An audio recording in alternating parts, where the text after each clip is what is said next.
ಉನ್ನತಿ ಬಂಗಾರದಂತ ಹುಡುಗಿ, ಒಂಚೂರು ಕಪಟ ಇಲ್ದೇ ಇರೋ ಮುದ್ದಾದ ಮಗು. ಅಮೆರಿಕದ ಸ್ಕೂಲಲ್ಲಿ ತಿಂಗಳಿಗೊಂದ್ಸತಿ ಕ್ಯಾರೆಕ್ಟರ್ ಅವಾರ್ಡ್ಸ್ ಎಲ್ಲ ಕೊಡ್ತಿರ್ತಾರೆ. ಇದೊಂದು ಸೀಕ್ರೆಟ್ ಅಫೇರ್. ಟೀಚರು ಸೀಕ್ರೆಟ್ ಆಗಿ ಪೇರೆಂಟ್ಸ್ಗೆ ಇಮೇಲ್ ಮಾಡಿರ್ತಾರೆ, ನಿಮ್ ಮಗುಗೆ ಈ ಸತಿ ಕ್ಯಾರೆಕ್ಟರ್ ಅವಾರ್ಡ್ ಬಂದಿದೆ, ನೀವು ಕೂಡ ಬರ್ಬೋದು ಸ್ಕೂಲ್ಗೆ ಅಂತ. ನಾವು ಕೂಡ ಅದನ್ನ ಸೀಕ್ರೆಟ್ ಆಗಿ ಇಟ್ಕೊಂಡು ಉನ್ನತಿ ಹೆಸರು ಕರೆದಾಗ ಸರ್ಪ್ರೈಸ್ ಅಂತ ನಾವು ವಿಸಿಟ್ ಕೊಟ್ಟು ಅವಳಿಗೆ ಖುಷಿ ಪಡಿಸೋದು. ಸ್ಟಡೀಸ್ ಅಷ್ಟೇ ಅಲ್ಲ, ಕ್ಯಾರೆಕ್ಟರ್ ಬೇಸ್ಡ್ ಅವಾರ್ಡ್ಸ್ ಕೊಡ್ತಾರೆ. ಅಂದ್ರೆ ಮಕ್ಕಳು ಕೂಡ ಆ ಒಳ್ಳೆ ಕ್ಯಾರೆಕ್ಟರ್ನ ಕ್ಲಾಸ್ ಅಲ್ಲಿ ತೋರಿಸ್ತಾರೆ. ಈ ಕ್ಯಾರೆಕ್ಟರ್ ಅವಾರ್ಡ್ ಅಲ್ಲಿ ಡಿಫ್ರೆಂಟ್ ಕ್ಯಾಟಗರೀಸ್ ಇರುತ್ತೆ. Kindness, creativity, honesty, helping others, ಮತ್ತೆ ಇನ್ನೂ ಸಾಕಷ್ಟು. ಸ್ಕೂಲಲ್ಲೇನೋ ಇದು, ಆದ್ರೆ ಮನೇಲಿ ಒಂದು ಗ್ರಾಟಿಟ್ಯೂಡ್ ತೋರಿಸುವಂತ, ಲವ್ ಫೀಲಿಂಗ್ಸ್ ನ ಎಕ್ಸ್ಪ್ರೆಸ್ ಮಾಡುವಂತ ಒಂದು ಸೆಷನ್ ನಡೀತಾ ಇದೆ. ಲಾಸ್ಟ್ ವೀಕ್ ಒಂದ್ ದಿವಸ ಡೆಂಟಿಸ್ಟ್ ಅಪಾಯಿಂಟ್ಮೆಂಟ್ ಗಳೆಲ್ಲ ಇತ್ತು ಅಂದ್ಬಿಟ್ಟು ಸ್ಕೂಲಿಗೆ ರಜಾ ಹಾಕಿದ್ದ. ಬೆಳಗ್ಗೆನೆ ಅಪಾಯಿಂಟ್ಮೆಂಟ್ ಎಲ್ಲ ಮುಗ್ದೋಯ್ತು. ವಾಪಸ್ ಬರ್ತಾನೆ ಫುಲ್ ಚಡ್ಪಡಾಯಿಸ್ತಾ ಇದ್ದಾನೆ. ಉನ್ನತಿ ಇರ್ಲಿಲ್ವಲ್ಲ, ಅವಳಿದ್ರೆ ಫುಲ್ ತೀಟೆ ಮಾಡ್ತಿರ್ತಾನೆ. ಇಲ್ಲ ಅಂದ್ರೆ ಇವಾಗ ಅವನ್ಗೆ ಇರಕ್ಕೆ ಆಗ್ತಾ ಇಲ್ಲ. ಹೋಗ್ ಸ್ಕೂಲಿಂದ ಕರ್ಕೊಂಬಂದ್ಬಿಡೋಣ ಅವಳುವೆ ಅಂತ ಹೇಳ್ತಿದ್ದ.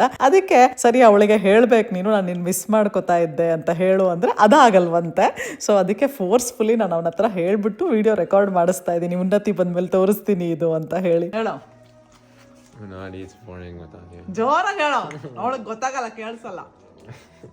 ಯಾಕೋ ನಿನ್ ಫೀಲಿಂಗ್ಸ್ ಹೇಳ್ಕೊಳಕ್ ಏನಕ್ಕೋ ನಾಚಿಕೆ. ಹೇಳೋ, ಹಿಂಗಲ್ಲ ಅಲ್ಲ, ನೀನ್ ಕರೆಕ್ಟ್ ಆಗಿ ಹೇಳ್ಬೇಕು. ಹೇಳೋ, ಯಾಕೆ ನಿನ್ ಫೀಲಿಂಗ್ಸ್ ಹೇಳ್ಕೊಳಕ್ಕೆ ನಾಚಿಕೆ ಇಲ್ಲ. ಇಲ್ಲೇ ಕರೆಕ್ಟ್ ಆಗಿ ಇಲ್ಲ, I want her to see it. ಹೇಳು, ಕರೆಕ್ಟ್ ಆಗಿ ಹೇಳು. Unnati, I miss you, it's boring at home with. Fine, Unnati, I miss you, it's boring at home without you. ಅದಕ್ಕೆ ಏನ್ ಮಾಡ್ಬೇಕು? Pick up ಮಾಡ. ಏನ ಉನ್ನತಿನ ಸ್ಕೂಲಿಂದ ಅಲ್ಲ, ಅವಳು ಸ್ಕೂಲ್ದೆಲ್ಲ ಕ್ಲಾಸ್ ಎಲ್ಲ ಹೋಗುತ್ತಲ್ಲ, ಪರವಾಗಿಲ್ವಾ? ರಜಾ ಅಲ್ಲ ಇವತ್ತು ನೀವು. You being selfish. It's a